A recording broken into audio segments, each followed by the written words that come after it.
Hello guys, welcome back to my channel S is love blogs. আশা করি তোমরা খুব ভালো আছো, আমিও ভালো আছি, সুস্থ আছি।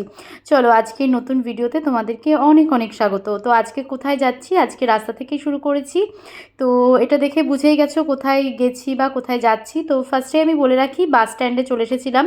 এই যে ডাকঘরের যে বাস স্ট্যান্ড, এই বাস স্ট্যান্ডে আমরা দাঁড়িয়ে রয়েছি। এখান থেকে আমরা কৃষ্ণনগরের বাস ধরবো। তারপর কিন্তু আমরা কৃষ্ণনগর পৌঁছে যেখানে যাচ্ছি সেই ডেস্টিনেশনে পৌঁছাবো। তো এই যে বাস চলে আসলো, আমরা গেছি, তার সাথে সাথে বাস চলে এসেছিলো। তো বাসে উঠে গিয়ে দেখলাম বাসটা মোটামুটি ফাঁকাই রয়েছে, মোটামুটি জায়গা হয়ে যাচ্ছে। তো টিনা দিদি আর নন্দিতা একটা জায়গায় বসলো, আর আমি পেছনে গিয়ে জানলার পাশে বসলাম। একটুখানি ভিডিও তুলবো বলে আমি একটু পেছনে গিয়েই বসলাম। তো তোমাদের সাথে শেয়ার করি আমরা কোথায় যাচ্ছি। হ্যাঁ, আমরা গান শিখতে যাচ্ছি, নন্দিতা আর আমি দুজনেই কিন্তু শিখতেই যাচ্ছি। তো আমি বেসিক্যালি গান টান সম্বন্ধে কিছুই বুঝি, কিন্তু পারতাম না, আমার সুর আসে না, এখনও আসে না। আমি এখন সারগাম শিখছি। তো ওই সারেগামা এইটুখানি শিখতেই আমার দাঁত ভেঙে যাচ্ছে, কেন জানি কি আমার সুর একটু আসতে চায় না। কোনো এক সময় আসছে, তো কোনো এক সময় আসে না। তো নন্দিতা হাতে ধরে আমাকে প্রচুর চেষ্টা করছে শেখানোর, ওখানে গিয়েও আমি অনেকটা শিখতে পারছি। তো আমরা তো কোনো কিছুই শিখে আসিনি, আমরা সব কিছুই শেখার চেষ্টা করি। আমিও তেমন, আমার একটা এই শখটা আমি হয়তো পূরণ করতে চলেছি। আমার ছোটোবেলা থেকে গান করার অনেক শখ ছিল। তো আমি গান করলে সবাই বলে, আমি বলে রবীন্দ্রসঙ্গীতকেও ডিজের সঙ্গের সুর দিয়ে দিই। তো যাই হোক, সেগুলোকে ইগনোর করে এখন যখন সুযোগ হয়েছে গান শেখার, গান করার, তো কেন আমি সেই সুযোগটাকে হাতছাড়া করব। তো আমাকে মামনি, বাপি, তোমাদের দাদাভাই প্রত্যেকেই অনেক সাপোর্ট করে এই গান বিষয়টা নিয়ে। প্রত্যেক দিন সকালবেলা নন্দিতা আমাকে হাতে ধরে সারগামটা শেখায়। প্রথমে তো রিডে আমি করতে পারতাম না, সারগামের যেই সুরের যে হারমোনিয়ামের তালগুলো, সেগুলোই আমি রিড বাজাতে পারতাম না। তো এখন আমি বাজাতে পারি। এখন আমি টুকটাক সারগামের ওই সারেগামা পাধানে ওইটুখানিকে আমি করতে পারি। তো যাই হোক, এই টুকটুক করেই এগোচ্ছে। তো আমরাও কিন্তু বাসের সাথে টুকটুক করে এগিয়ে চলছি। প্রায় দেখো, গল্প করতে করতে চলে এলাম আমরা শান্তিপুর স্টেশনের মোড়ে। তো এখানে আমরা ভাবছি, ভাই গেটটা পড়িস না, গেটটা পরে পড়িস। তারপরে আমি অনেকক্ষণ পরে ভাবলাম গেট পড়বে না, কারণ এই বাসের সেই টাইম মেনটেন করেই চলে। কারণ ওরা ওই পাশে গিয়ে গোবিন্দপুরের রাস্তায় গিয়ে কিন্তু বাসটা দাঁড়িয়ে থাকবে, ট্রেন আসবে, ট্রেনের প্যাসেঞ্জার নেবে, তারপরেই বাসটাকে ছাড়বে। তো তার জন্য এই পাশে গেট পড়ার কোনো সম্ভাবনাই ছিল না।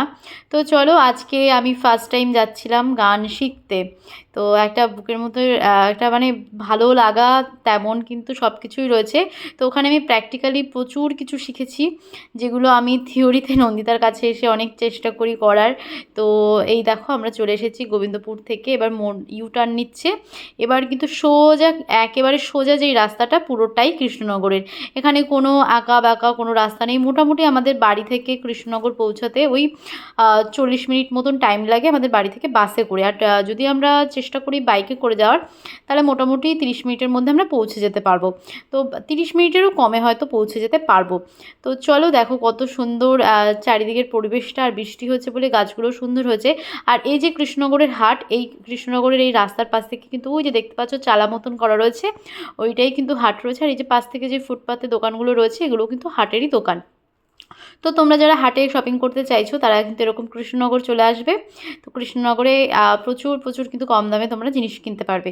তো তারপরে বাসটা তেল পাম্পে আসলো, এখান থেকে তেল ভরলো, তারপরে কিন্তু আমরা সোজা কৃষ্ণনগর বাস স্ট্যান্ডেই নামবো। কারণ বাস স্ট্যান্ড থেকে আমরা যেখানে যাব সেখানে যেতে মাত্র 10 টাকা ভাড়া, ওই একটুখানি সময়, মোটামুটি টোটোতে করে ওই 7-8 মিনিট সময় লাগে। তো তারপরে আমি ফ্রন্টে চলে এসেছি, বুনুর সাথে বসলাম, বুনুর সাথে গল্প করতে করতে তারপরে দেখো চলে এসেছি আমরা বাস স্ট্যান্ডে।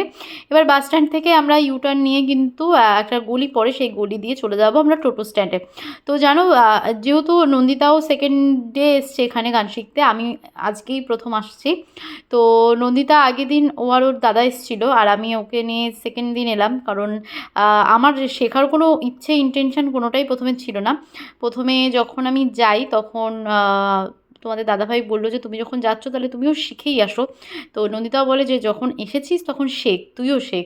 তাই এই জন্য হয়ে গেল। আর আজকে দেখো লোকনাথ পুজো বলে প্রচুর রাস্তায় কিন্তু ভিড় ছিল। প্রত্যেকটা মন্দিরে মন্দিরে লোকনাথ পুজো হচ্ছিল। আর এখানে দেখো বসে ঢালাই খিচুড়ি দিচ্ছিল। আর এই ভোগের প্রসাদের খিচুড়ির যে কি সুন্দর গন্ধ বেরোচ্ছিল, তোমাদেরকে আর কি বলবো। তো নন্দিতার আমি বলছি, আমরা তো 12টার সময় বেরিয়েছি বাড়ি থেকে, প্রায় তখন 1:30 বাজে। তো আমরা বলছিলাম যদি আসার সময় থাকে তখন বসে পড়বো, কারণ আমরা যেহেতু, নন্দিতা ভেজ, ও এখন রাস্তাঘাটের খাবার খায় না, আর আমিও যেহেতু এখন একটু ডায়েট করছি, রাস্তাঘাটের খাবারটা আমিও অ্যাভয়েড করছি। ওই জন্য আমরা বলছিলাম ঠিক আছে, যদি থাকে আসার সময় অবশ্যই নেবো।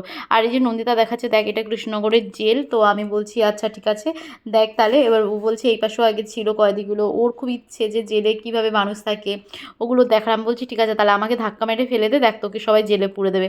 বলছে ওইভাবে না, আমি গিয়ে স্বচক্ষে দেখবো। আর দেখো জেলের যেই কী বলে পাঁচিলগুলো, সেই পাঁচিলগুলো কত উঁচু উঁচু ছিল। তো সেটাই নন্দিতা আমাকে দেখাচ্ছিল। আর এখানে দেখো একটা পোড়ো মন্দির ছিল, যেটা এখন আর মানে ঠাকুর নেই, কিন্তু মন্দিরটা এখনও কিন্তু সেই রকমই রয়েছে, হয়তো ব্রিটিশ আমলে। দেখো দেখলেই বুঝতে পারবে। তো আমরা এখানে চলে এসেছি, দেখো ওই ভাইটা তবলা করছে, তো আমার পাশে নিচে বসে আছে, একজন একজন করে ওপরে বসিয়ে এখানে শেখাচ্ছে। তারপরে এই যে দেখো এখানে বসে কিন্তু সবাই মিলে গান তোলা হচ্ছে। ওই যে দিদিভাই, ওই যে দিদিভাইটাই শেখাচ্ছিল। আর স্যার তো রয়েছে, যে তবলায় রয়েছে সেই কিন্তু স্যার। আর দিদিভাই হচ্ছে স্যারের অ্যাসিস্ট্যান্ট বলতে পারো, স্যারের ছাত্রী বলতে পারো, স্যারের মেয়ে সমতুল্য রয়েছে। তো স্যার এই দিদি আর স্যার মিলেই কিন্তু সবাইকে শেখায়। তো এই জিনিসটা খুব ভাল লাগলো, এখানে খুব সুন্দর করে শেখানো হচ্ছে। এখানে তাল, সব কিছু সুর, কীরকম কীভাবে তোমাদের রাগ কোন রাগের উপর করবে। তো আমি আগে রাগ এগুলো কিছু বুঝতাম না, এখন টুকটাক এই রাগের ব্যাপারটা বুঝি। তারপর ইমন, এই যে ভৈরবী, এই সমস্ত যে কথাগুলো খুব মানে আননোন ছিল, এখন খুব মানে কানেক্ট করতে পারি এইগুলোকে।